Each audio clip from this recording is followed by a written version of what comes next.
Amén. Gloria a Dios.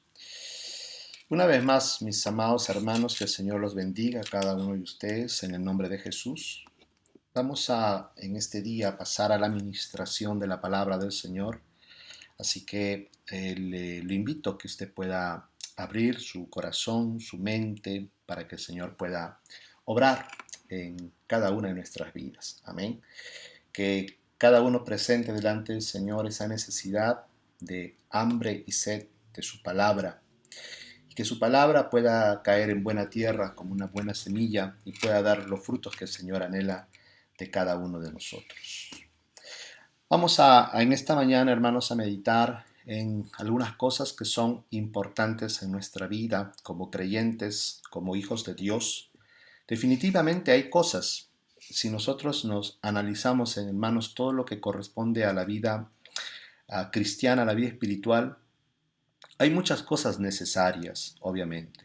Hay muchas cosas que nosotros, usted y yo, necesitamos, no solamente en el ámbito espiritual, sino también aún en el ámbito natural como seres humanos, porque aunque si somos creyentes, si somos hijos de Dios, somos también seres humanos con distintas necesidades. Pero entre todas las necesidades que pueda haber en cada aspecto y en cada área de nuestra vida, tenemos que reconocer y entender que hay cosas que son más importantes que las demás. En cada área, ¿verdad? Hay cosas más importantes que las demás. Entonces, en este día, meditando en esto, vamos a analizar una sola cosa. Amén. Y cuando hablo de una sola cosa, no me estoy refiriendo a una cosa en sí numérica, sino a las cosas que son o aquello que es lo más importante y lo más principal por encima de las demás cosas en cada aspecto de nuestra vida. Así que el tema para esta mañana se llama una sola cosa. Amén. Quisiera que podamos, ya hemos hablado hace muchos años, me acuerdo de esto, le compartí algo, les compartí, pero el Señor siempre va añadiendo cosas, ¿verdad? Y hay cosas que el Señor ha puesto en mi corazón poder añadirlas y las voy a también compartir con cada uno de ustedes. Así que vamos a ver entonces, hermanos, cuáles son o cuál es esta una sola cosa en las distintas áreas de nuestra vida como creyentes a las cuales nosotros debemos apuntar y de las cuales nosotros debemos poner mucha atención en lo que corresponde a nuestra vida cristiana. Amén. Entonces vamos con la primera. La primera. Hay muchas cosas necesarias, ¿verdad? Como hemos hablado. Pero hay una cosa que es necesaria, que es más importante que las demás. Y eso no significa que las demás cosas que hay no sean necesarias para nuestra vida. Pero en medio de todas las cosas que nosotros podamos necesitar, hay una cosa necesaria, una que es más importante que las demás. Y vamos a leer entonces el Evangelio según San Lucas, capítulo 10, y vamos a leer desde el verso 38 al 42. La Reina Valera del 60 traduce de la siguiente manera. Aconteció que yendo de camino, entró en una aldea, y una mujer llamada Marta le recibió en su casa. Esta tenía una hermana que se llamaba María, ¿no? La cual, sentándose a los pies de Jesús, oía su palabra. Pero Marta se preocupaba con muchos quehaceres y acercándose, dijo, Señor, ¿no te da cuidado que mi hermana me deje servir sola? Dile pues que me ayude.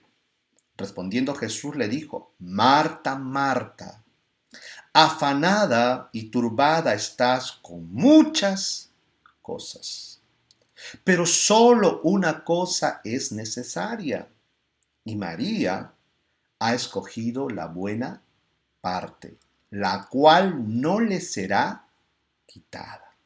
Amén. Gloria a Dios. Que el Señor, hermanos, bendiga su palabra. Aquí estamos viendo, hermanos, un relato de los evangelios, y en este caso es Lucas, que nos va a relatar esto que aconteció durante el ministerio de nuestro Señor Jesucristo. Dice que aconteció que yendo de camino entró a una aldea, ¿verdad? Y una mujer llamada Marta la recibió o le recibió en su casa. Dice que ésta tenía una hermana que se llamaba María. Nosotros sabemos, ¿verdad?, que esta familia llegó a ser una familia muy amada, muy querida por nuestro Señor Jesucristo. Estas dos mujeres, que son hermanas, que es Marta y María, son hermanas de Lázaro, el cual más adelante después habría de morir por causa de una enfermedad, y después de 4 días de muerto, el Señor habría de resucitarlo. Entonces nos relata aquí que Jesús, hermanos, que había entrado en una aldea, una mujer llamada Marta lo recibió en su casa. Y dice que ésta tenía una hermana que se llamaba María, o Miriam, que es lo mismo, la cual sentándose, dice, a los pies de Jesús, oía su palabra. Esta mujer, llamada María, que era hermana de Marta, sentándose a los pies de Jesús, oía su palabra. Entonces, veamos un poquito, hermanos, el contexto. Imaginemos un poco lo que estaba allí aconteciendo. Recuerden, hermanos, que Jesús había iniciado un ministerio maravilloso, un ministerio glorioso. No solamente, hermanos, por la doctrina que él traía, por la enseñanza que él traía, que era una enseñanza distinta a cómo los fariseos, los saduceos, los escribas, hermanos, los intérpretes de la ley enseñaban las sagradas escrituras. Jesús, recuerden, hermanos, que era un maestro por excelencia, por eso que a él se le llama rabí. Amén. Rabí significa maestro.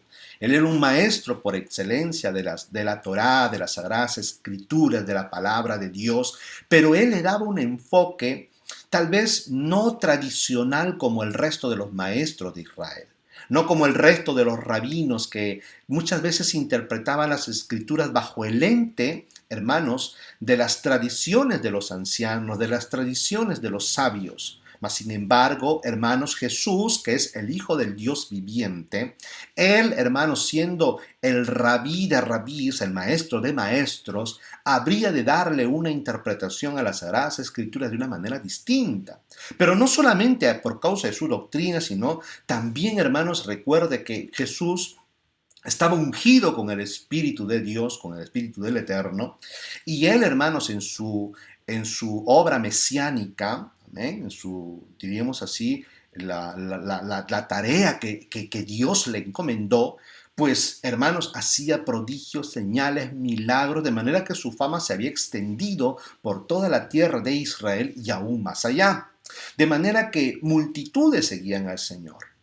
Multitudes querían acogerlo en su casa, multitudes querían tocarlo, multitudes querían oírlo, multitudes, hermanos, querían recibir tal vez algún beneficio de parte del Maestro, de parte del Señor, a quien la gran mayoría consideraban un gran profeta que había aparecido en la tierra de Israel.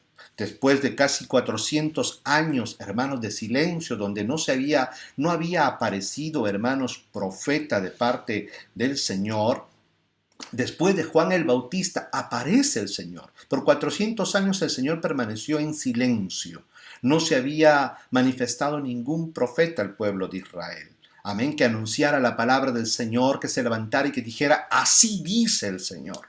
Mas sin embargo, hermanos, aparece el Señor y esto crea, hermanos, definitivamente un despertar espiritual y tal vez una curiosidad y una esperanza al pueblo de Israel que estaba, hermanos, valga la redundancia, esperando la venida del Mesías. Aunque si muchos tal vez, hermanos, todavía no estaban convencidos si era el Mesías o no a quien ellos esperaban, si era el profeta que habría de venir, pero definitivamente Jesús, hermanos, trastornó, hermanos, a su generación, trastornó, hermanos, de una manera positiva definitivamente a la gente de su tiempo.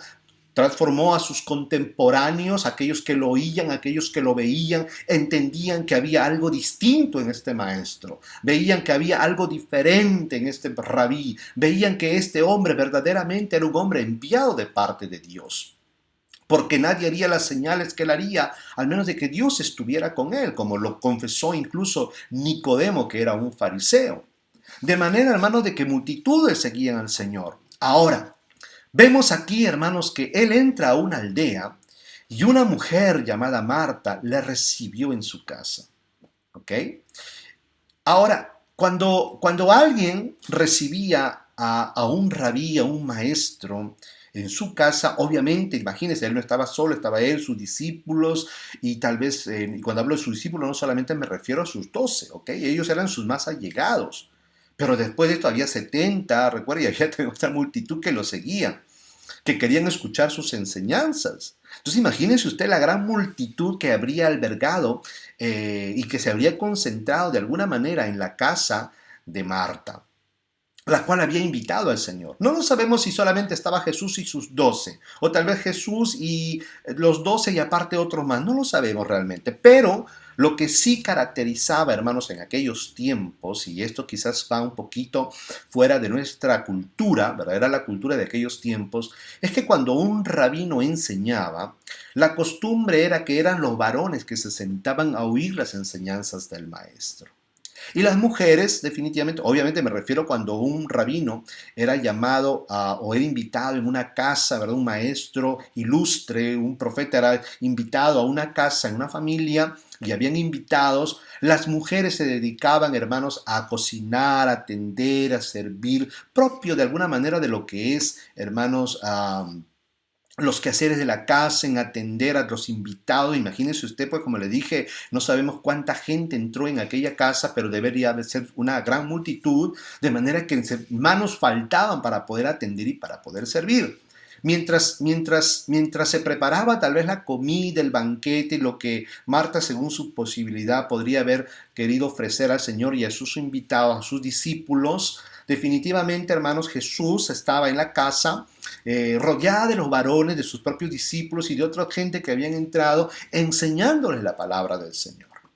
Ahora, esa era la costumbre que un rabino, ¿verdad? Que un rabino, hermanos, se sentaba, ya sea en una plaza o ya sea en una casa, se sentaba y alrededor de él siempre estaban sus discípulos, pero mayormente eran varones. Eran los varones los que tenían ese privilegio de poder aprender las enseñanzas de su rabino, de poder aprender las sagradas escrituras. Por eso que incluso en las sinagogas, que eran los lugares de reunión donde se leía y se enseñaban las sagradas escrituras, lo que todo es lo que es el antiguo pacto, definitivamente, hermanos, el antiguo, conocido como el Antiguo Testamento, solamente en las sinagogas entraban los varones. Y ahí las mujeres veían de afuera nada más, ¿okay? Las mujeres miraban de afuerita. Pero eran los varones los llamados a aprender las sagradas escrituras. Eran los varones llamados diríamos de esta forma, a tener este discipulado de parte de los maestros, de parte de los rabinos. Eran ellos los discípulos. Por eso que usted ve incluso que en el ministerio de nuestro Señor Jesucristo, Jesús pues no llama a apóstolas, ¿verdad? No llama apóstolas, sino que llama apóstoles, o sea, varones. Escoge entre los 12, no escoge a ninguna mujer, aunque si habían mujeres que lo seguían y lo atendían y estaban ahí, pero el Señor escogió literalmente a 12 varones. Y no porque el Señor sea machista y desechara a las mujeres, definitivamente no, sino que el varón había sido llamado para poder realizar esta labor.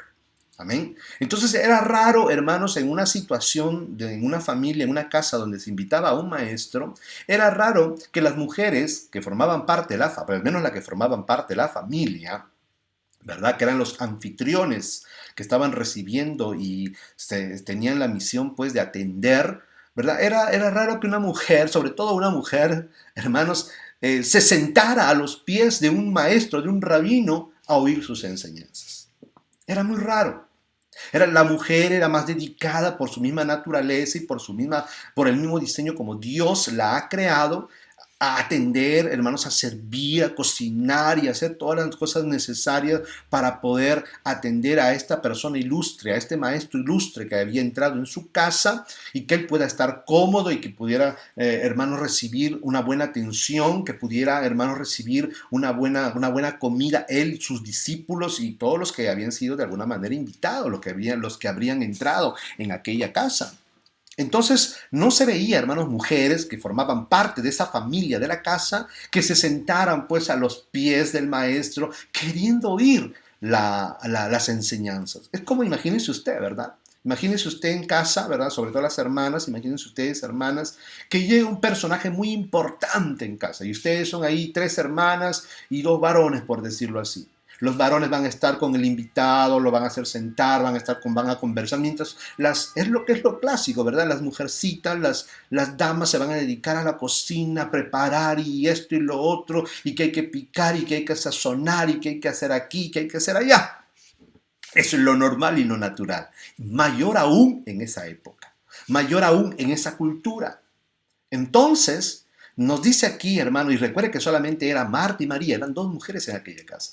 No se menciona a Lázaro, pero se entiende que Lázaro estaba también, me imagino, estaba ahí también como parte, hermanos, de anfitrión recibiendo al Señor.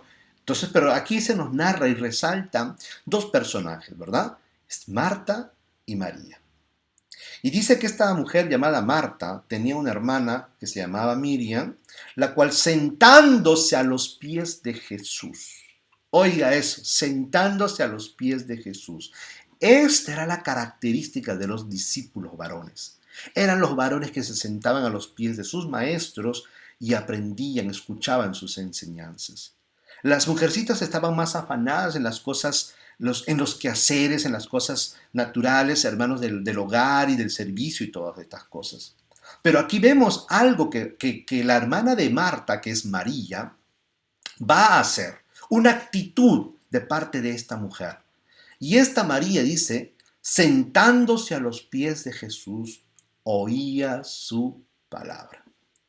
Pero dice, pero Marta, y entonces se enfoca, la escritura nos enfoca ahora en el personaje de Marta, pero Marta se preocupaba, dice, con muchos quehaceres, y obvio, había muchos invitados y el invitado principal, hermanos, a que multitudes lo seguían, estaba ahí y qué privilegio tenerlo en casa. Entonces Marta, hermano, estaba preocupada en muchos quehaceres que había para poder atender a toda la gente que estaba ahí juntamente con nuestro Señor Jesucristo.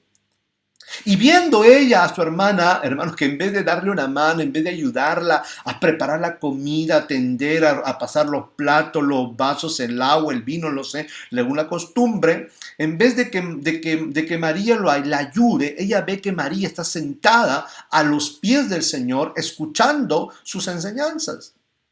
Entonces, hermanos, viene Marta, preocupada por los muchos quehaceres y viendo que faltaba mano en casa, y acercándose dijo al Señor, ¿no te da cuidado que mi hermana me deje servir sola? Dile pues que me ayude, le dice. Respondiendo Jesús le dijo, Marta, Marta, afanada y turbada estás con muchas cosas. Afanada y turbada estás con muchas cosas. Hay muchas cosas, hermanos, en la vida que nos pueden turbar y que de alguna manera son necesarias, porque si no, pues no nos afanaríamos, ¿verdad? Son necesarias, pero no son tan necesarias, que es la diferencia. Usted y yo tenemos que trabajar, porque, hermanos, definitivamente tenemos que comer y tenemos que sustentar y tenemos que pagar y tenemos que hacer tantas cosas. Y aquí el Señor le está diciendo a Marta, Marta, afanada y turbada estás con muchas cosas. ¿Era mal acaso las cosas que Marta estaba haciendo? El querer servir, el querer atender, el preparar la comida, en el pasar el agua y que los invitados, incluyendo al Señor, se sintieran cómodos, se sintieran como en casa. ¿Era malo lo que ella estaba haciendo? No. ¿Era necesario, hermanos, preparar una comida? Claro que sí. ¿Era necesario atender a los invitados? Claro que sí. ¿Era necesario preparar algo, una comida para que el Señor, que tal vez había caminado en diferentes lugares enseñando y estaría cansado y necesitaba alimentarse, necesitaba refrescarse, necesitaba reposar? ¿Era normal que que ella atendiera y se preocupara por estas cosas? Claro que era necesario. Pero había algo que era mucho más importante en medio de todas esas necesidades y en medio de todos esos afanes que la distraían, hermanos, a Marta en hacer esto y en hacer aquello, y en preparar aquí, y en preparar allá, y en ordenar aquí, y en pasar esto y en pasar lo otro. Ella estaba afanada, estaba turbada, preocupada con muchas cosas. Y seguramente, hermanos, usted y yo estamos afanados con tantas cosas en nuestra vida. Hoy, mire, imagínense si en esa época que no había tantas cosas, ¿verdad? No había que pagar luz, no había que pagar internet, no había que pagar teléfono, no había que pagar, no sé si pagaban el agua, no lo sé, pero todas las cosas que hoy nosotros tenemos que pagar, por ejemplo. Hay que pagar a Fito y hay que pagar esto, y hay que pagar lo otro, y necesitamos una cosa y no, si nos piden para el abonamiento del autobús, ¿verdad? Y tantas otras cosas, hermano, que lamentablemente son necesarias, la comida es necesaria, el agua es necesaria, la casa es necesaria, el vestido es necesario, pero no es lo más importante. Y muchas veces nosotros estamos más preocupados en estas cosas, ¿ok? Que son necesarias, pero que no son tan importantes, y descuidamos aquello que es más importante, aquello que verdaderamente es necesario en nuestra vida como creyentes. Marta está afanada en los quehaceres, está turbada, está preocupada, no tiene cabeza, no sabe cómo atender a tanta gente, tal vez hermanos queridos, y está haciendo una cosa, está haciendo otra cosa y se da cuenta que le falta mano, y ella está preocupada en administrar todas las cosas que sean necesarias para que el Señor y sus discípulos se sientan bien y se sientan bien atendidos, pero había descuidado lo más importante. Porque, ¿qué es lo que caracterizaba al Señor? Aparte, hermano, de ser una persona que su fama había crecido, ¿verdad? Su fama había crecido, una persona importante, un maestro ilustre, un gran profeta, como lo tenían muchos, porque la gran mayoría pues no sabía que él era el Mesías, o por lo menos no reconocían que él era el Mesías todavía. Y aquellos pocos que ya sabían que él era el Mesías, cuánto mayor aún tener al Mesías en tu casa. Tener, hermanos, al Hijo de Dios en tu casa, al profeta de quien habló Moisés en tu casa. ¡Wow! ¡Qué privilegio tan maravilloso! Pero el Señor, más que tú le des de comer o que tú le des esto, es que tú lo oigas.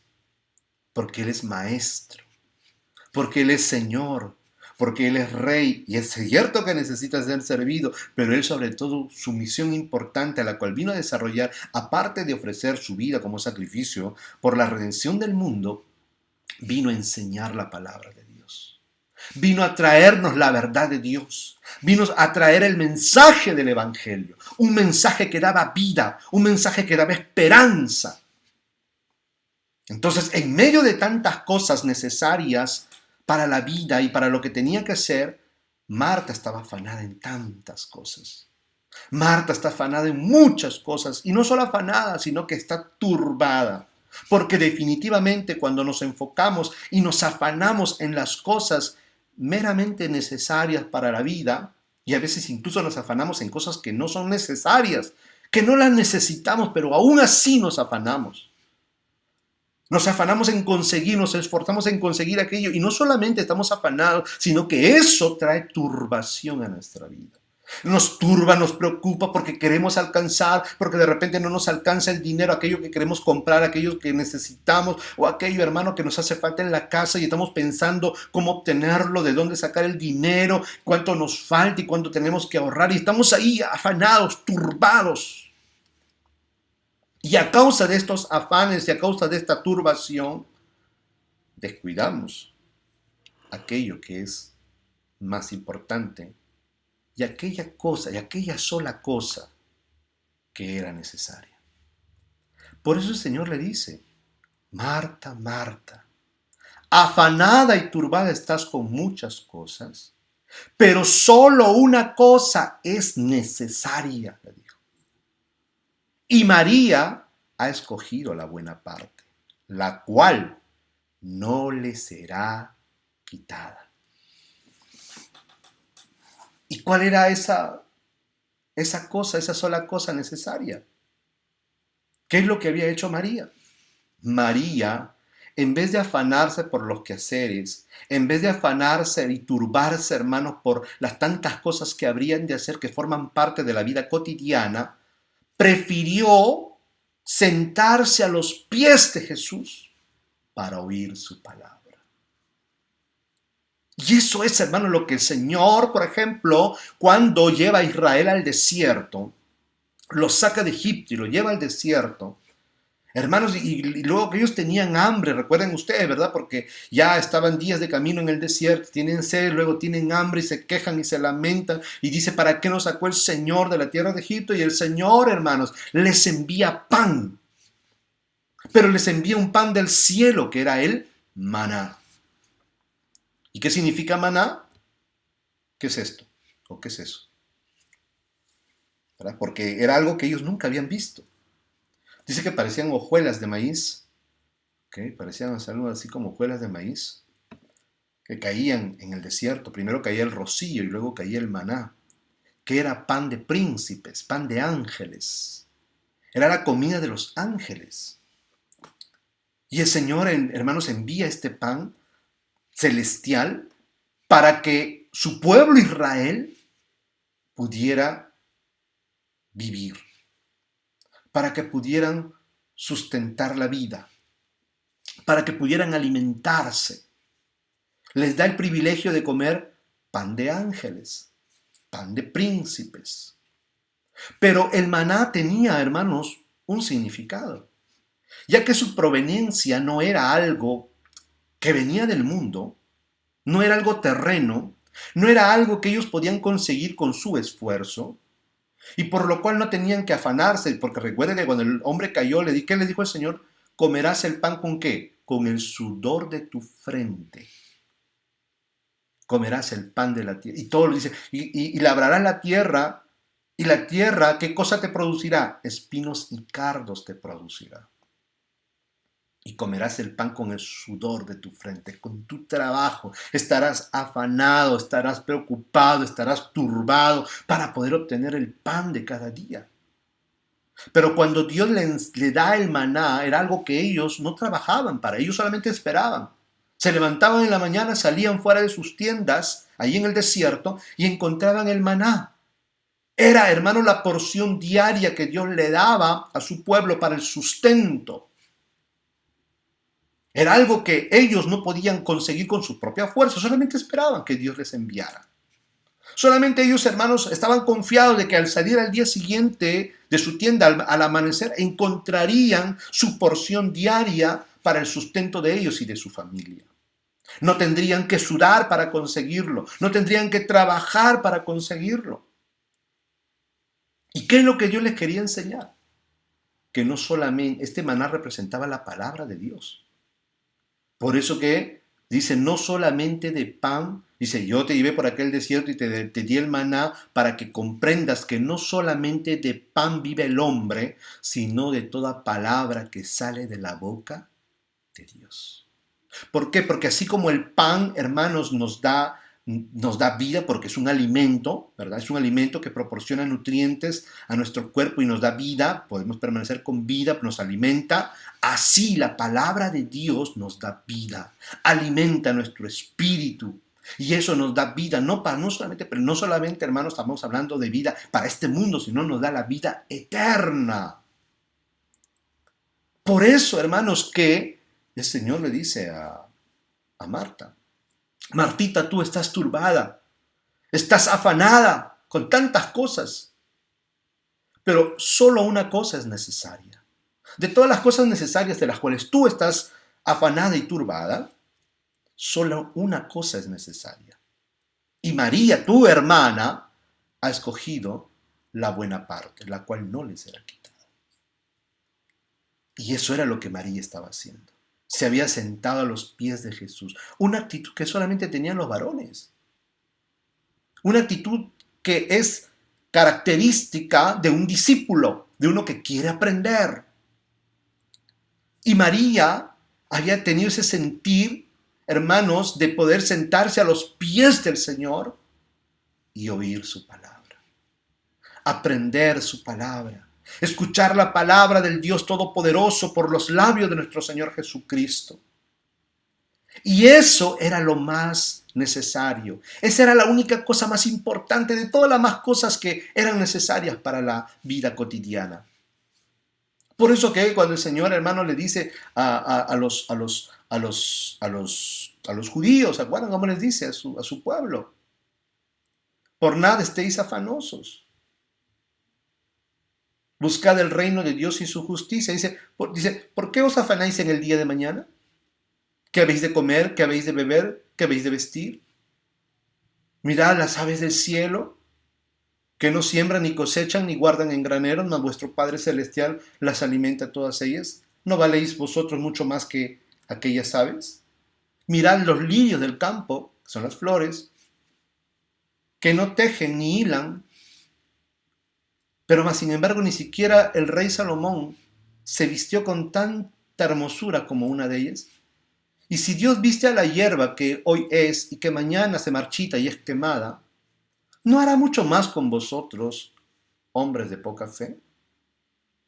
Mas buscad primeramente el reino de Dios y su justicia. ¿Y cómo podemos buscar el reino de Dios? ¿Cómo puede el reino de Dios llegar a nuestra vida? ¿Qué es el reino de Dios? ¿Dónde está el reino de Dios para ir a buscarlo? ¿En qué país se encuentra? ¿Qué? ¿Cómo puedo yo buscar el reino de Dios? Porque dice, buscad el reino de Dios y su justicia, porque todo reino tiene una ley que la gobierna, ¿verdad? No puede haber un gobierno, no puede haber un reino si no tiene leyes, normas, estatutos que la gobiernan. Por eso dice, buscad el reino de Dios y su justicia, y todas las demás cosas les serán añadidas. Vuestro Padre que está en el cielo sabe que tenéis necesidad de todas estas cosas, de la comida, de la bebida, del vestido. Él lo sabe. Pero los gentiles buscan estas cosas. Los gentiles, los que no conocen a Dios, están afanados por estas cosas, están preocupados por todas estas cosas. Mas vosotros buscad primeramente, es el orden, primeramente el reino de Dios. ¿Cómo es el reino de cómo podemos buscar el reino de Dios? ¿Qué cosa es el reino de Dios? El reino de Dios es hacer la voluntad de Dios. Eso es el reino de Dios. Claro que en su momento, hermano, ese reino se va a establecer, como ya se lo he dicho muchas veces, se habrá de establecer literalmente en este planeta. Amén. Será un reino físico, un reino glorioso, con un rey. Tenemos al Rey de Reyes sentado en su trono de gloria, gobernando, hermanos, a las 12 tribus y a todas las naciones del mundo, con vara de justicia. Y su pueblo estará reinando juntamente con él. Eso será el reino de Dios, físicamente ya manifestado. Pero cuando ahora hablamos, o cuando el Señor le dice, buscad el reino de Dios, significaba que primeramente tenían que buscar al rey. Porque Él es el rey de ese reino. Y María estaba a los pies del rey. María, en vez de preocuparse por la comida, en vez de preocuparse por el cabrito, por el seco, por el lomo saltado, y por la papa, y por el tomate que habría de picar, y la carne que habría de picar, María está preocupada en sentarse a los pies del Señor y oír su palabra. Está a los pies del rey. Y el rey dicta sentencias. El rey dicta leyes. El rey dicta normas para su reino. Y eso es buscar el reino de Dios. Buscar al rey y su palabra. Jesús es el rey del reino de Dios. Jesús es el rey del reino de los cielos. Él es a quien Dios ha escogido para gobernar sobre el reino de Dios. Y por lo tanto, hermanos, buscar el reino de Dios es buscar a Jesús. Buscar el reino de Dios y su justicia es buscar a Jesús y la enseñanza de Jesús. La palabra de Jesús. Porque la palabra de Jesús es palabra del Rey. La palabra de Jesús es la palabra de Dios. Y dice por eso Jesús que esta sola cosa era necesaria. Y María la había conseguido y había buscado la buena parte, lo cual no le sería quitada. Entonces miren, hermanos amados, lo leyó nuestro hermano Gustavo, ¿verdad? La carta de Pablo a Timoteo. A veces, aunque nosotros, los ministros, los pastores, hermanos, también, a veces, muchas veces, lamentablemente nos dejamos llevar por los afanes de la vida. Porque cada vez este mundo, hermanos, con todo lo que hay, con todo lo que ofrece, cada vez lamentablemente nos aturde más, cada vez ejerce una presión terrible, porque ya le dije, pues, que si usted no paga, ¿de dónde vive, verdad? Y peor estamos en un país extranjero que no es el nuestro, por lo menos cuando estábamos en nuestro terruño, teníamos aunque nuestra casita, aunque ya estera, pero era nuestra y usted no pagaba, ¿verdad? A Fito ni nada de esas cosas.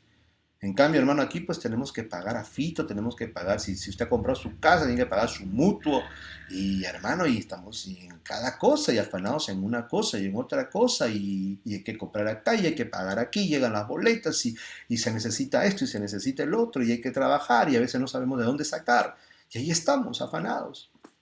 Y esos afanes nos turban, nos preocupan, nos quita el sueño incluso, y nos desvían de la única cosa que era necesaria, de la única cosa que era más importante que todas las demás, más que la comida, más que la bebida, más que el vestido, más que cualquier otra cosa, y era sentarnos a los pies de Jesús para oír su palabra.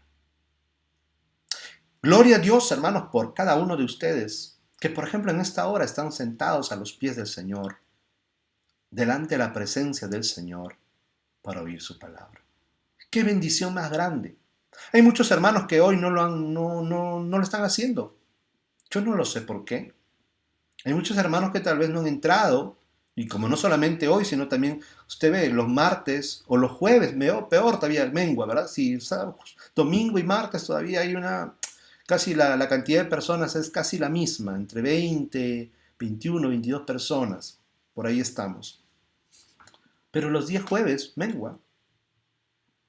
Y los días jueves, que es estudio, por ejemplo, que es estudio bíblico, donde se profundiza la palabra bastante, hay una reducción en la participación de hermanos. Y eso ya yo lo había manifestado y sigue repitiéndose, no ha cambiado. Están ahí en 13, 14, por ahí nada más. Y seguramente yo entiendo que muchos están trabajando, claro que sí, hermanos, yo entiendo, pero mire, que estamos en la posibilidad de poder simplemente poner nuestro teléfono y tal vez con nuestros audífonos, si usted está trabajando y puede usted estar escuchando la enseñanza, porque si lo hace el martes, ¿qué diferencia hay con el jueves? Y sobre todo, si usted trabaja FISO, la gran mayoría que trabajan FISO, los jueves salen de permiso. Entonces yo no sé, hermano, hermano amada, hermano amado, hermana amada, ¿en qué estamos tan afanados? ¿Qué es lo que nos está desviando de aquella sola cosa que es necesaria? ¿En dónde estamos dedicando tal vez nuestro tiempo, nuestra preocupación? ¿En qué estamos así que nos desvelamos? Tal vez en la casa que usted quiere comprar, tal vez en el negocio que usted quiere emprender. O no lo sé, hermanos, qué cosa es lo que nos está distrayendo de tal manera que estamos ahí afanados en esas cosas y hemos descuidado la única cosa que era necesaria, que era más importante que todas las demás. O sea, si ponemos todas las cosas que necesitamos en la vida, todas las cosas que usted pueda necesitar, si usted las pone, y con ello junto pone usted sentarse a los pies de Jesús y oír su palabra, entre todas, y quita las demás cosas, esta es la más necesaria. Entre todas las cosas que usted pueda necesitar, esta es la única sola cosa necesaria para su vida y para mi vida. Y esa es la que nosotros descuidamos. Por eso que mayormente el orden se invierte en nuestra vida. Cuando el Señor dice, buscad primeramente, ¿se da cuenta el orden? Primeramente, el reino de Dios y su justicia. El reino de Dios es buscar al Rey y su justicia es su palabra. Y todas las demás cosas le serán añadidas. Vendrán por añadidura. Porque Dios sabe que vosotros tenéis necesidad de todas estas cosas. Vuestro Padre sabe lo que usted y yo necesitamos. Y Él nos dará todas las cosas que sean necesarias para la vida. Pero nosotros, en vez de buscar el reino, que es lo más importante, y su justicia, estamos afanados y turbados por las añadiduras. Estamos más turbados y afanados en el trabajo. Y hablo en título personal, hermanos, porque yo también soy un ser humano como usted, yo también como como usted. Yo también necesito vestir como usted, yo necesito también pagar el afito como usted. Entonces a veces estamos tan afanados y hemos descuidado la única cosa necesaria, la única cosa que verdaderamente usted y yo necesitamos en medio de las demás cosas, es sentarnos a los pies de Jesús, sentarnos a los pies de nuestro Maestro y oír su voz, escuchar su enseñanza, escuchar, hermanos, su voluntad, lo que Él quiere para tu vida, para mi vida. Entonces en esta mañana, mis amados hermanos, yo quiero invitarlo en el nombre del Señor. Miren, ¿se acuerdan que hemos hablado? Qué lindo, ¿verdad? El día jueves. Cómo Dios, hermanos, quiere sentarse a la mesa con nosotros. Y Jesús aquí había entrado a casa, había aceptado la invitación de esta mujer llamada Marta. Lo habría invitado y el Señor accedió a ir a su casa. Como sucedió también con aquel recaudador de impuestos llamado Zaqueo, que también accedió y dijo, es necesario que hoy venga yo a morar en tu casa. Hoy. Y Zaqueo estaba ahí con el Señor, hermanos, oyendo tal vez la enseñanza del Señor, y de repente Zaqueo se levanta y dice, Maestro, he aquí que la mitad de mis bienes doy a los pobres, y si en algo he defraudado a alguien, se lo devolveré 4 veces más. Es lo que la ley de Moisés establecía. ¿Qué dice el Señor? En verdad os digo que hoy ha llegado la salvación a esta casa. El Señor Dios, hermanos, quiere entrar a morar y a sentarse a la mesa con nosotros. Pero el Señor quiere sentarse a la mesa cuando Él dice, he aquí yo estoy a la puerta y llamo. Ese pasaje ya le dije es para la iglesia, se puede usar para evangelizar y lo usamos mucho para evangelizar. Pero yo le dije que la puerta que Jesús está tocando es de la iglesia. Porque la iglesia está afanada en tantas cosas y ha dejado al Señor, al invitado afuera. Qué tremendo, ¿verdad? O sea, el Señor ha decidido venir a morar con usted y a cenar con usted, sentarse a la mesa con usted. Y estamos afanados en tantas cosas que hemos dejado al Señor fuera de nuestra casa. Y el Señor está fuera tocando. ¿Se acuerdan el cantar de los cantares? Ábreme, oh amada mía, esposa mía, hermana mía, perfecta mía.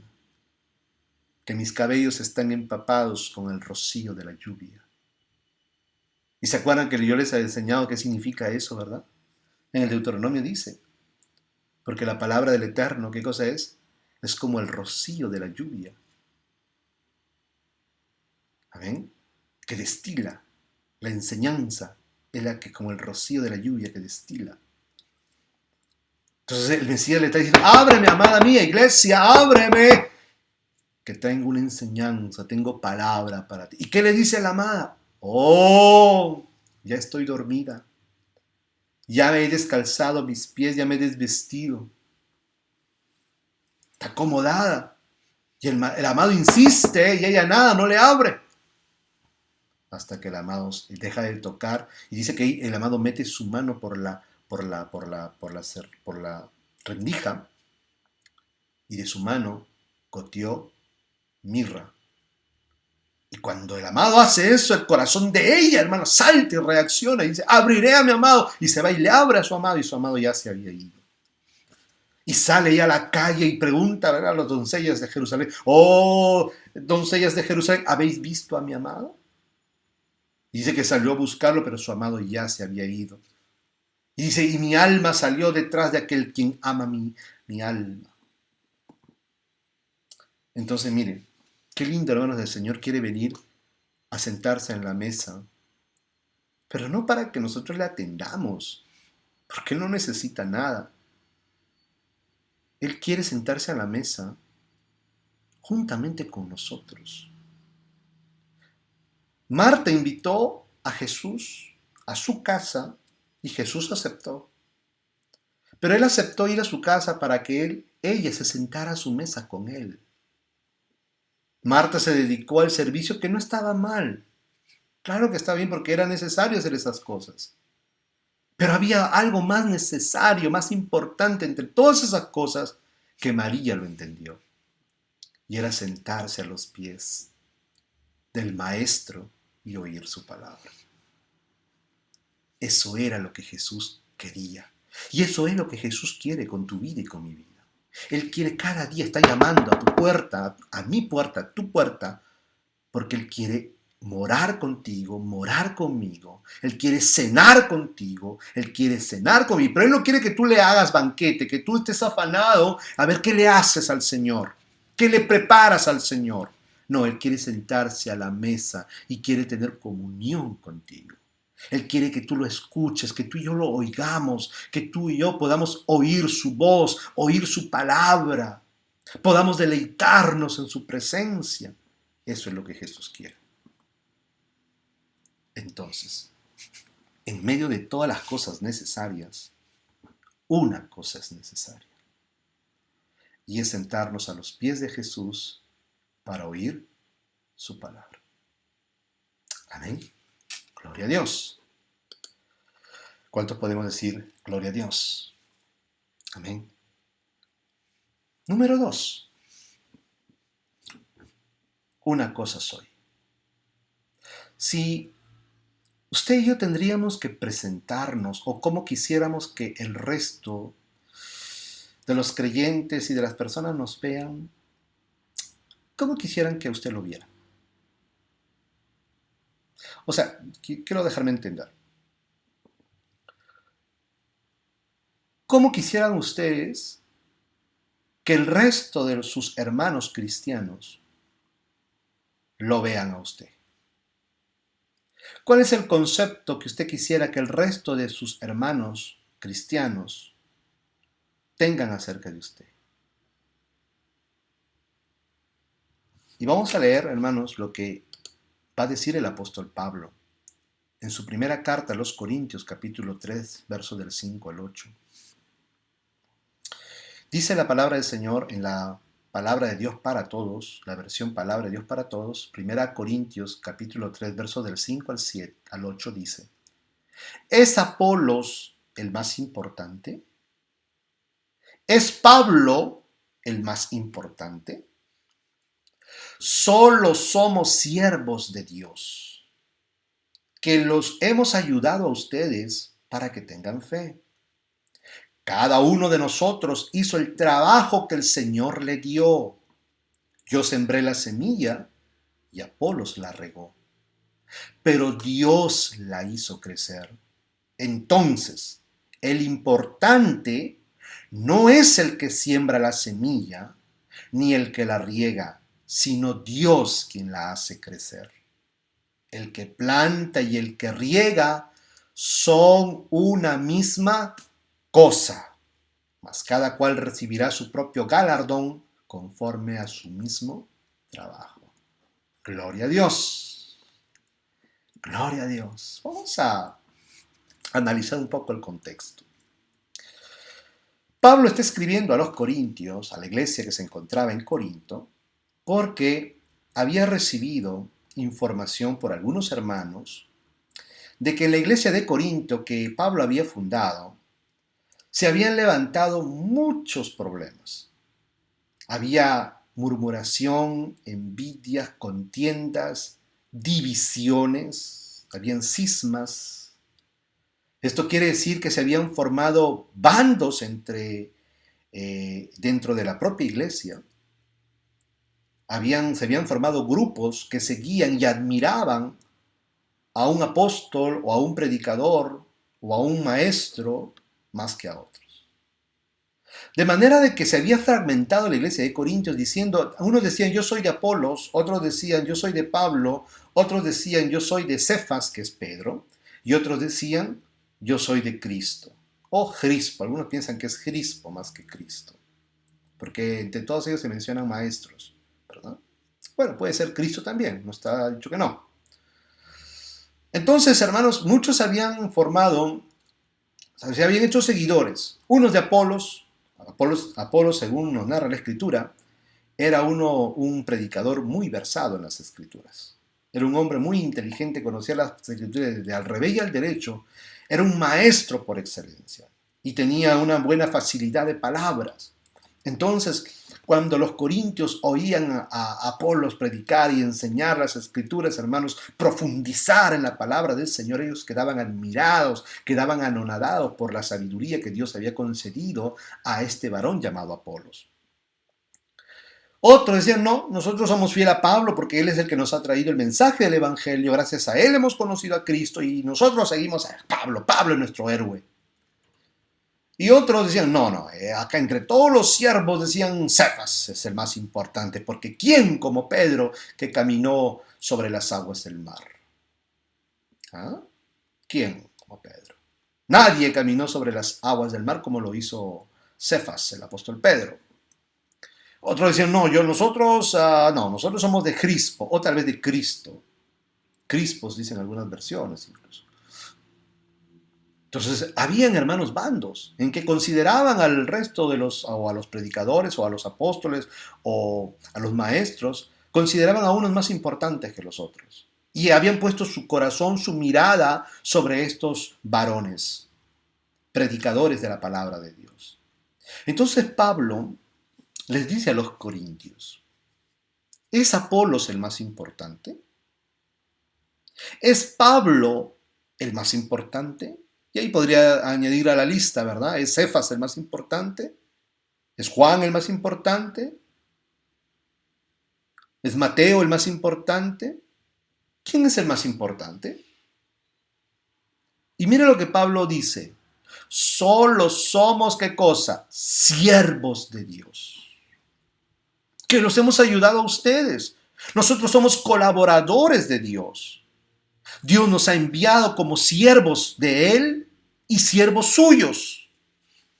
Y la palabra siervo, ya muchas veces lo he escuchado, ¿verdad? Que nuestro hermano Willy lo ha enseñado, que es doulos, es un esclavo. Uno que está al servicio, no uno que es servido. Yo no sé, hermano, si, bueno, no es nuestra época, no es nuestro contexto, ¿verdad? Por eso tal vez nos cuesta un poquito entender este asunto, pero en esos tiempos pues existía la esclavitud. Yo no creo, hermano, que la gente tendría admiración por algún esclavo, ¿verdad? No, porque los esclavos están para servir, ellos no buscan gloria, no buscan reconocimiento, ellos para eso han nacido, pues. Si es que han nacido como esclavos, o para eso fueron comprados como esclavos, si los compraron en un mercado de esclavos. Nada de lo que ellos pudieran hacer, así sea lo más importante, porque habían esclavos que tenían cargos importantes, hermanos, dentro de las casas en las cuales ellos servían, o dentro de los gobiernos, los reinos donde ellos servían. Algunos eran funcionarios incluso. Pero hermanos, aunque tuvieran cargos importantes o responsabilidades grandes, ellos solamente estaban cumpliendo su función, era de servir, nada más. Entonces aquí Pablo le está diciendo, ¿qué es Apolos? ¿Qué es Pablos? ¿Qué es Cefas? Todos ellos eran solamente siervos de Dios, esclavos de Dios, al servicio de Dios, y no solamente de Dios, eran siervos de los discípulos, o sea, de la iglesia, de los creyentes. Eran esclavos de los creyentes. Estaban para servir a la iglesia. Ellos no estaban para servirse de la iglesia, sino para servir a la iglesia. Y ese es el concepto que no solamente, hermanos, los predicadores debemos tener, sino que todo creyente es llamado a ser siervo de Dios.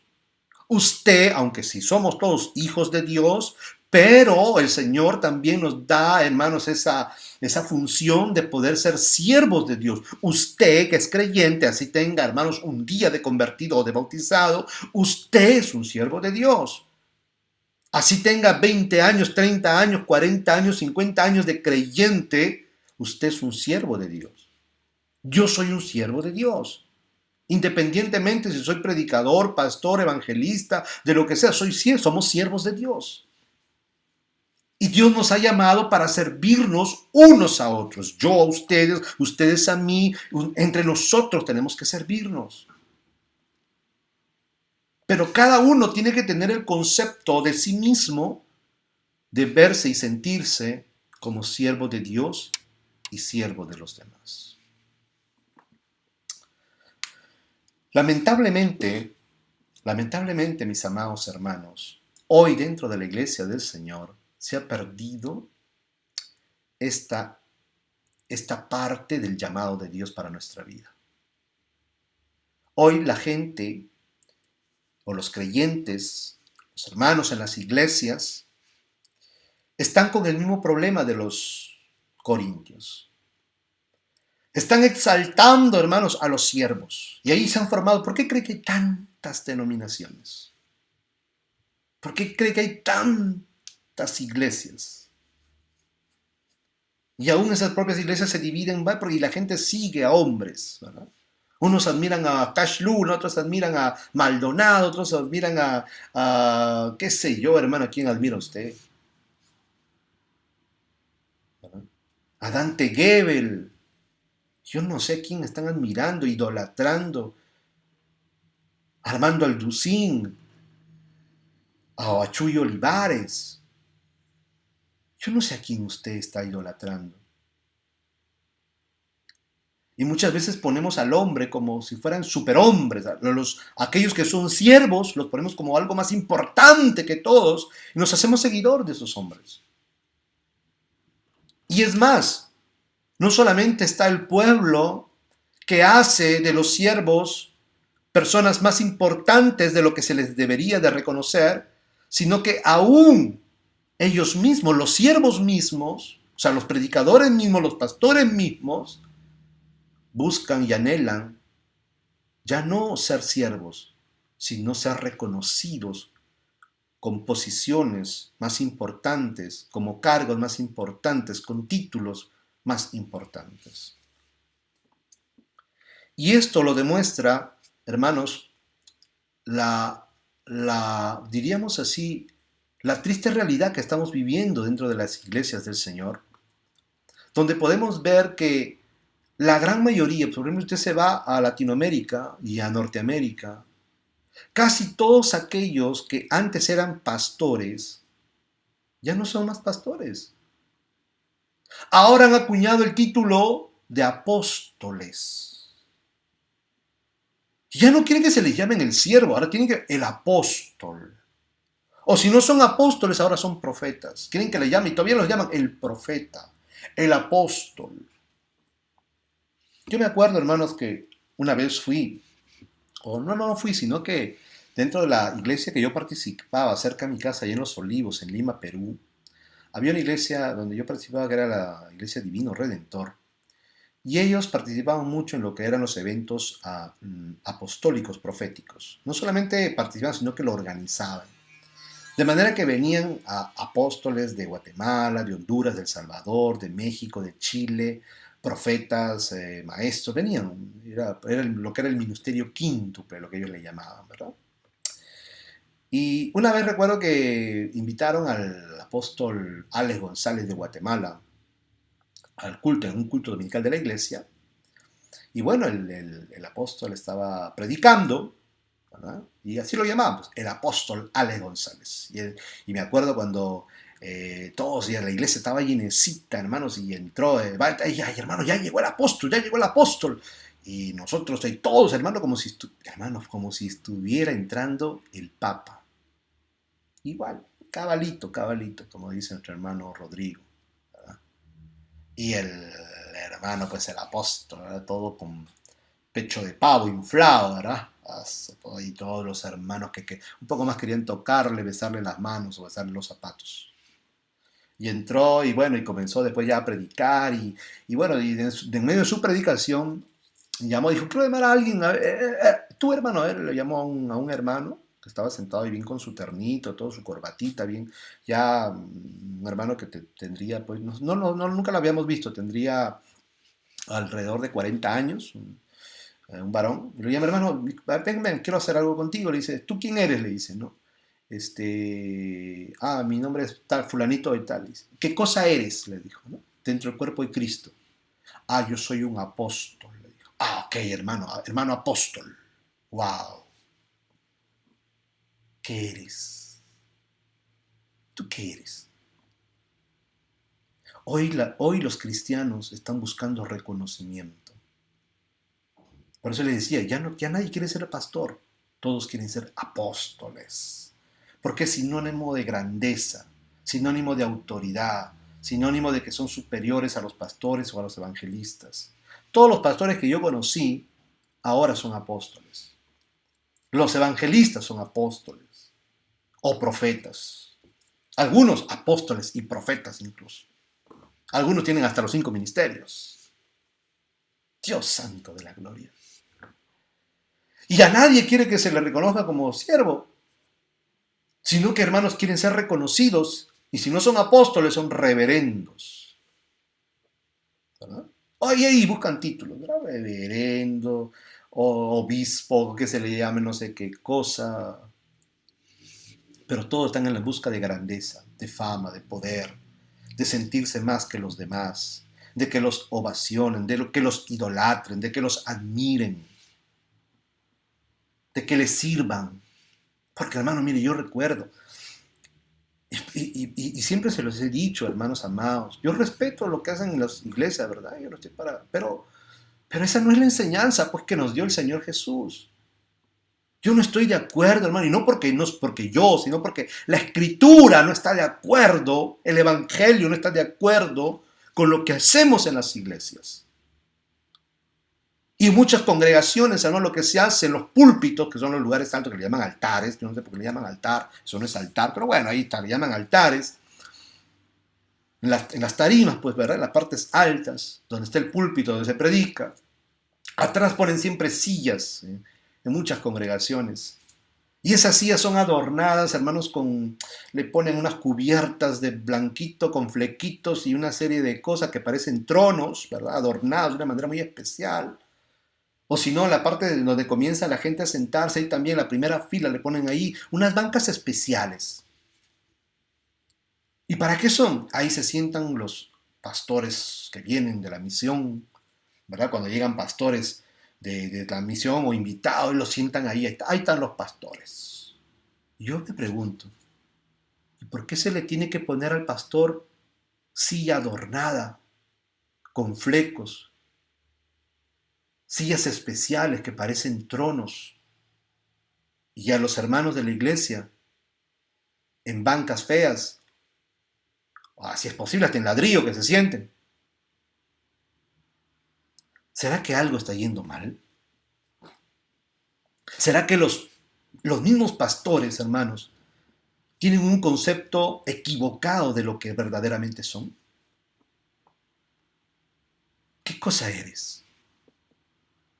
Pablo dice, una cosa soy. Por eso dice, el que planta y el que riega son una misma cosa. ¿Qué cosa?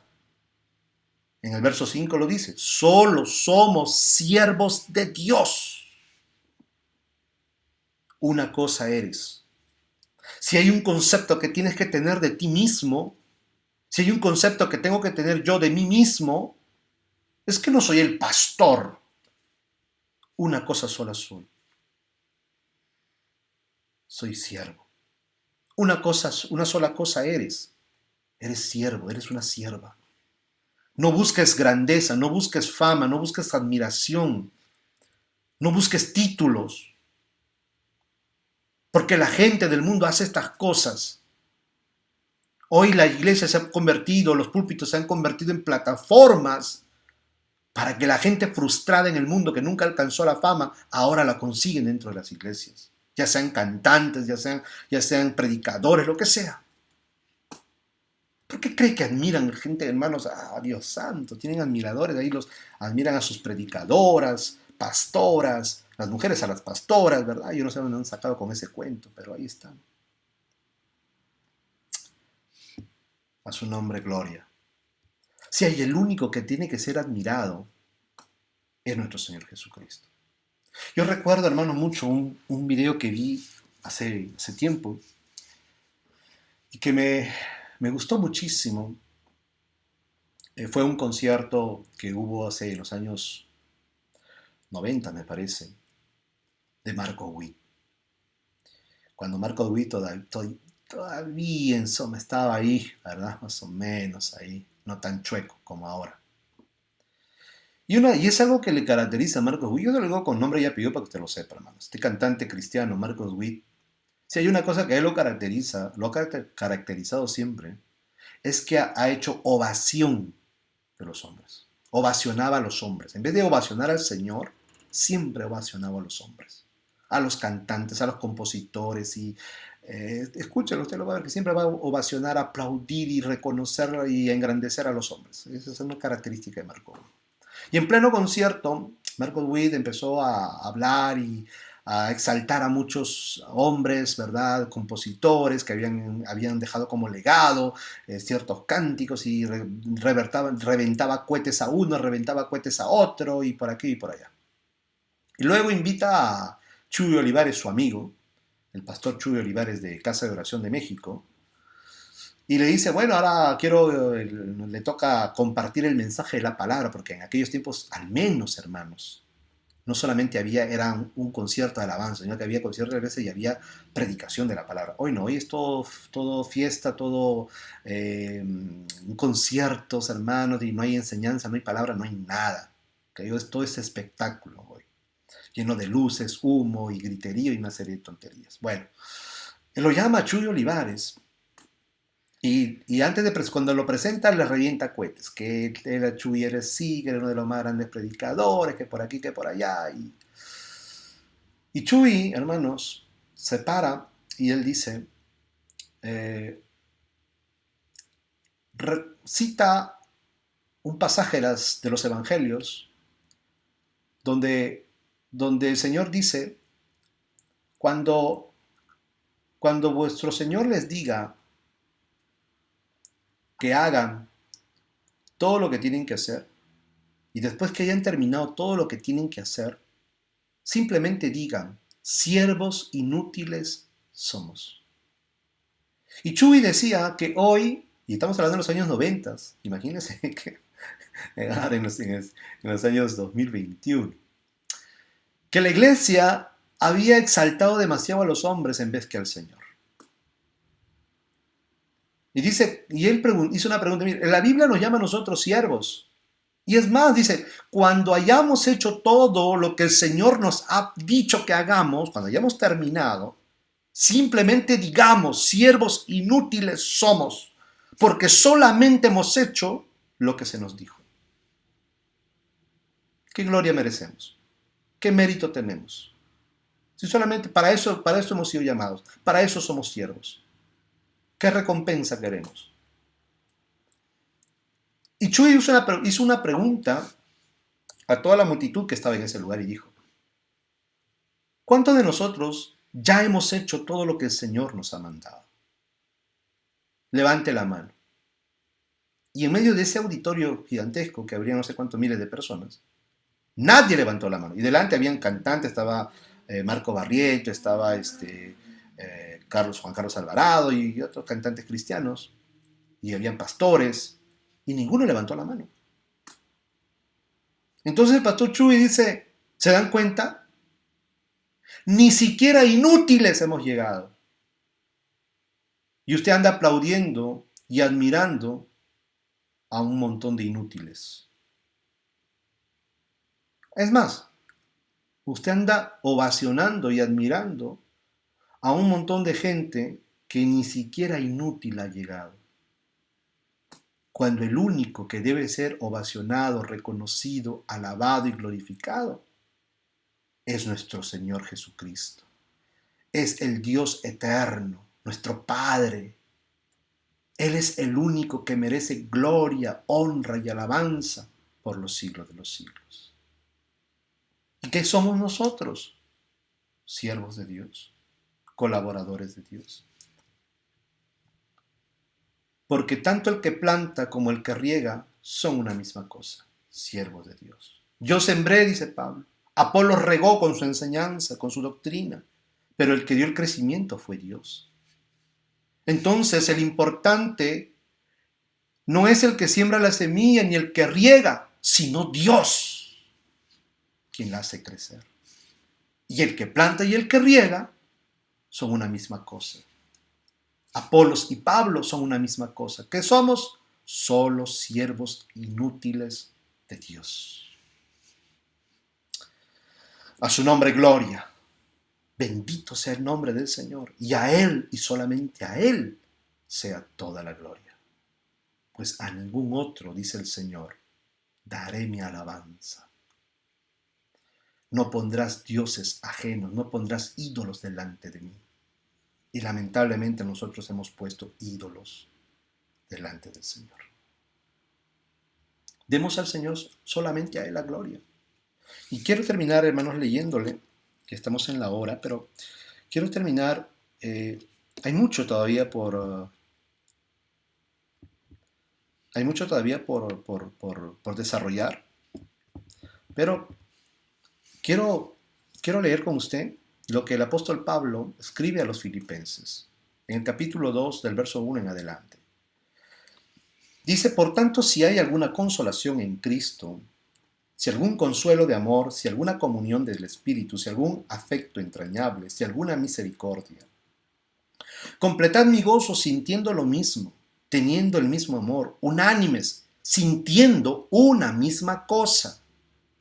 Nada hagáis por contienda o por vanagloria, para ser admirados. Antes bien, con humildad, estimando cada uno a los demás como superiores a él mismo. No mirando cada uno por lo suyo propio, sino cada cual también por el de los otros. Verso 5. Vamos un poquito aquí. Pablo está llamando a la unidad. Y él dice que la iglesia, los creyentes, deberían sentir todos una misma cosa, teniendo el mismo amor. Y debemos todos sentir una misma cosa. ¿Qué cosa? Una misma actitud. Todos debemos tener una misma actitud, un mismo pensamiento. ¿Qué cosa? Dice, nada hagáis por contienda o por vanagloria. Porque hay gente que hace lo que hace para que lo vean, para que lo admiren, para que lo aplaudan, para alimentar su ego. Nada hagáis por vanagloria, antes bien con humildad, estimando a cada uno a los demás como superiores a él mismo. Usted tiene que mirar a su prójimo, a su hermano, como superior a usted mismo. Pero eso no va en contra de mi autoestima, hermano. El Señor lo que quiere es justo, usted tiene demasiada autoestima sobre sí mismo. Más bien su autoestima tiene que ser bajada. Amén, gloria a Dios. Entonces dice, no mirando cada uno por lo suyo propio, sino cada cual también por lo de los otros. Ahora nos va a dar como ejemplo lo que nuestro Señor Jesús hizo. Por eso dice, mire, haya pues en vosotros este sentir. ¿Se acuerda que dijo que sintamos una misma cosa? Bueno, esto es lo que tenemos que sentir. Que hubo también en Cristo Jesús. Recuerde, y aquí este texto que vamos a leer lo han interpretado muy mal. ¿Ok? Lo han interpretado muy mal. Porque recuerde que aquí Pablo nos dice que el sentir es de Cristo Jesús, de Jesús el Mesías, de Jesús como Mesías, no como un ser preexistente. Es porque ese es el problema, que la gran mayoría lo interpreta de esa forma, ¿verdad? Como el Dios preexistente que se va a hacer carne. No, él está hablando desde la perspectiva de Jesús, la actitud que tuvo Jesús como Mesías. Porque ¿qué cosa es el Mesías? ¿Qué cosa es Jesús el Cristo? Es el Rey de Israel. Él ha nacido para ser rey. Cuando le dijo a Pilato le dijo, entonces eres rey. Y él le dijo, para esto he nacido. Él nació para ser rey. Él nació para sentarse, hermanos, en el trono de David, su padre, y gobernar sobre las 12 tribus de Jacob, de Israel, y gobernar a todas las naciones. Él es el rey del reino de Dios. Se lo dije al principio. Es desde esta perspectiva que tiene que ser entendido este texto, no desde su preexistencia, sino del punto de vista como ser humano, porque, hermanos, mire, yo le hago una pregunta. Si nosotros pensamos que Pablo aquí se está refiriendo a Cristo como Dios, ¿verdad? Que deja de ser Dios y se hace hombre, pues para Dios no hay nada imposible, ¿verdad? ¿Cómo podríamos nosotros alcanzar algo que Dios ha hecho? No está al alcance nuestro eso. No es un ejemplo así, porque nosotros no somos dioses. Nosotros somos seres humanos, hechos de carne. El ejemplo a seguir es Jesús, el Mesías. Jesús, el ser humano, el Hijo de Dios que se hizo carne, él, como ser humano, no como un ser espiritual o un ser divino preexistente que se va a hacer luego carne. No, no. Porque aquí lo vamos a ver como Pablo está mostrando que el Mesías va a ser lo contrario a de lo que hizo Adán. Porque Jesús es el postrer Adán, así lo llama Pablo en su teología. Miremos, mire, para que usted lo entienda.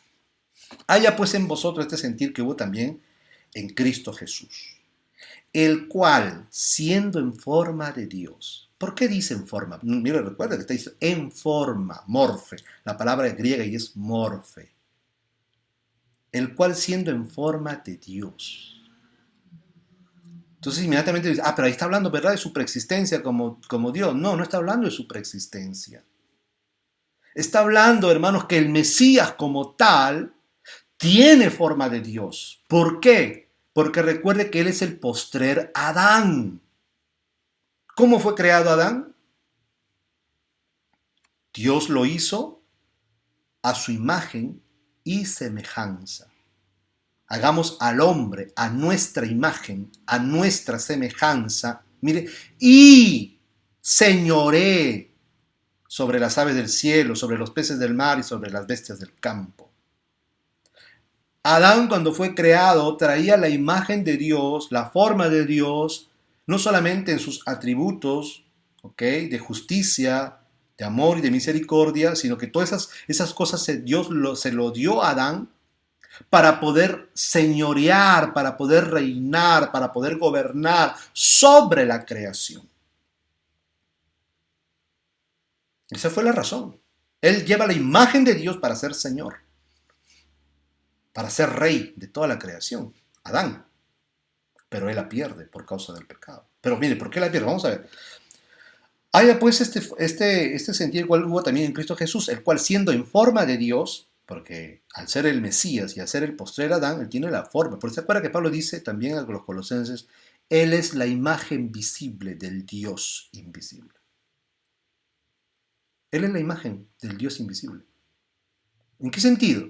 Al mismo sentido que Adán. Adán traía la imagen del Dios invisible. Pero él cae. Por eso que Pablo, escribiendo a los romanos, llama a Jesús el postrer Adán. Y es desde esta perspectiva que nosotros tenemos que entender este pasaje. Así como Adán trae la imagen, la forma de Dios. ¿Por qué? Porque mire, que el problema es esto. Mire, aquí yo tendría que pasarme una hora hablando con usted para hacerle entender ciertas cosas. Es que el problema cuando nosotros hablamos de Dios, inmediatamente estamos pensando en la divinidad. Y no, hermanos, no. Para el concepto judío, para el concepto hebreo, para la mente hebraica, cuando las escrituras hablan o refieren a alguien fuera del eterno, del único Dios verdadero, el título de Dios, el adjetivo de Dios, ellos entienden que es porque es una persona que ha recibido poder y autoridad del único Dios verdadero. A Moisés se le llama Dios en el libro de Éxodo capítulo 7, usted lo puede leer ahí. A los ángeles se les llama también dioses.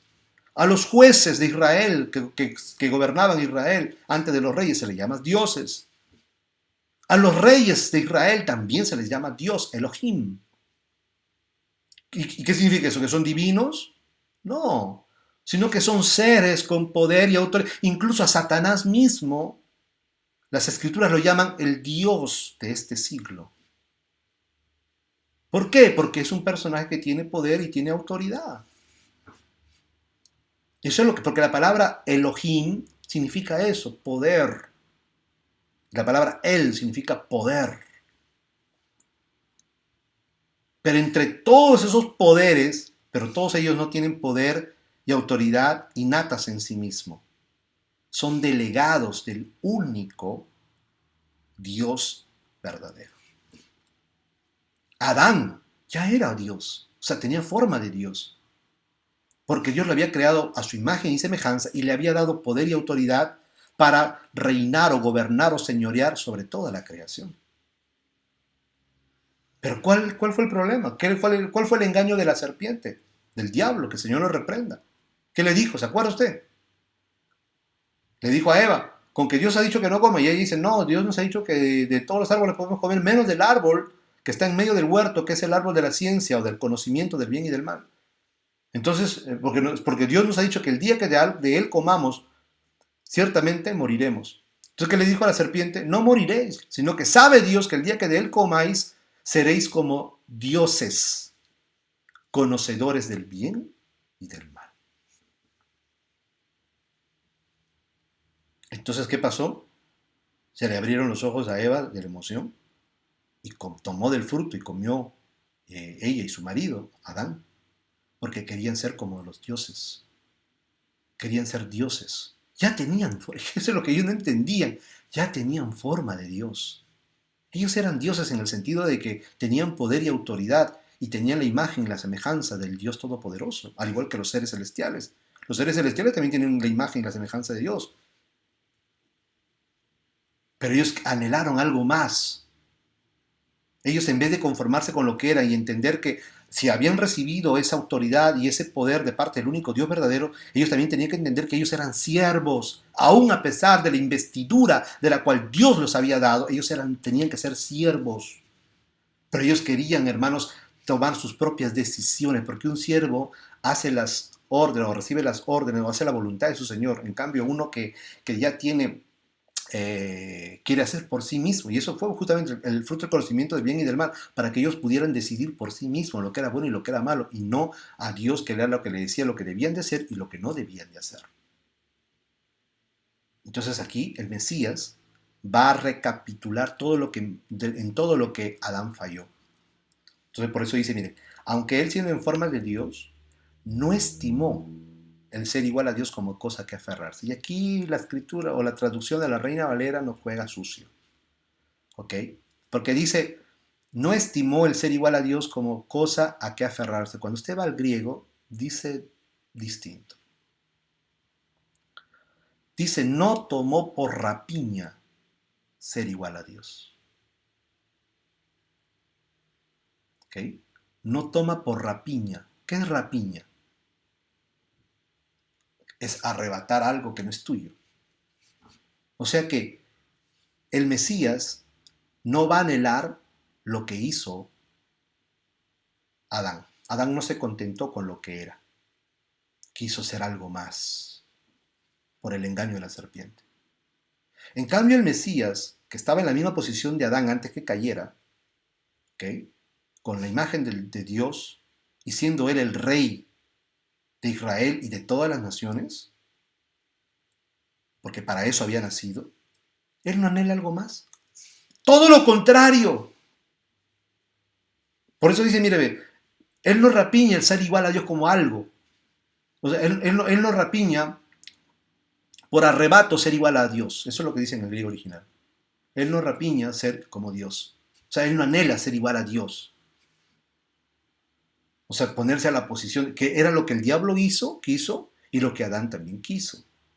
En cambio, él no. ¿Él qué hace?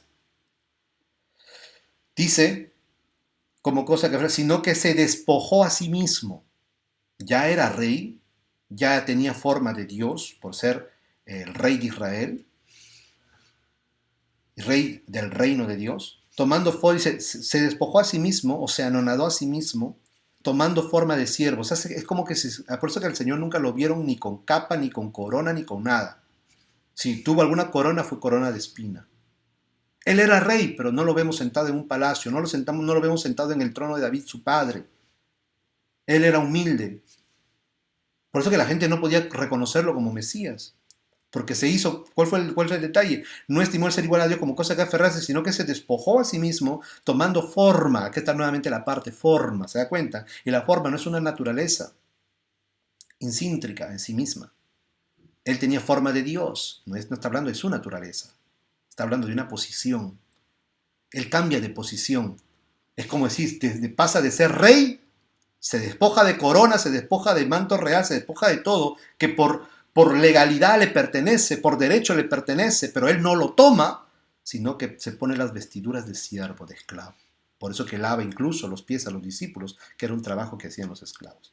Por eso vamos rápido, dice, tomando forma de siervo, hecho semejante a los hombres, y estando en condición de hombre, se humilló a sí mismo, haciéndose obediente hasta la muerte y muerte de cruz.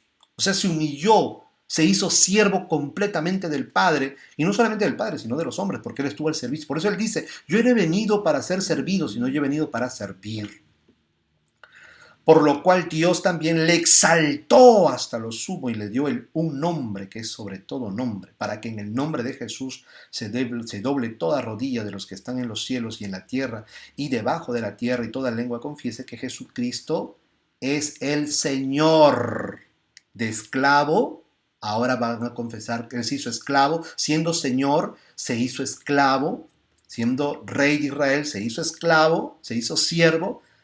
Dios lo exalta cuando lo resucita, lo eleva por encima de todo, traspasa los cielos y lo sienta a su diestra, y no solo va a someter, hermanos, a Israel y las naciones que por derecho le pertenecen, sino que ahora va a poner bajo sus pies tanto los que están en los cielos como la tierra y como los que están debajo de la tierra. Por eso que él cuando resucita, ¿qué es lo que dice? Y regresa y le dice a sus discípulos en la gran comisión, toda autoridad me ha sido dada en el cielo y en la tierra. Por eso que Pablo dice, o Pedro dice en este caso, que Dios ha hecho a Jesús Señor y Mesías. Es un tema muy amplio esto de este texto que hemos leído. Otro día tal vez lo hablaremos con más profundidad. Pero ese es el sentir que tenemos que tener. Él nació para ser Mesías. Él es el Hijo de Dios. Tenía la forma de Dios porque era el Rey de Israel. Pero se hizo siervo del Padre, se hizo siervo de Dios y se hizo siervo de todos los hombres. Y no permitió, incluso aquellos que lo querían coronar como rey, se escapó en medio de ellos. Y no permitió incluso que se le diera más gloria de lo que se tenía que darle. Entonces, ese es el ejemplo a seguir. Cristo Jesús es nuestro ejemplo. Por eso, hermanos, dice la Escritura que Dios atiende al humilde, pero al altivo lo mira de lejos. Una cosa soy. ¿Y qué es lo que tú y yo somos? Solamente somos siervos inútiles de Dios. Yo soy vuestro siervo, y así cada uno de nosotros tenemos que sentirnos siervos de Dios y siervos los unos de los otros. Yo estoy para servirlos y ustedes están para servir. Primero a Dios y también entre nosotros. Que el Señor, hermanos, me los bendiga. Vamos a quedarnos aquí, que me los bendiga grandemente en el nombre de Jesús. Amén y amén.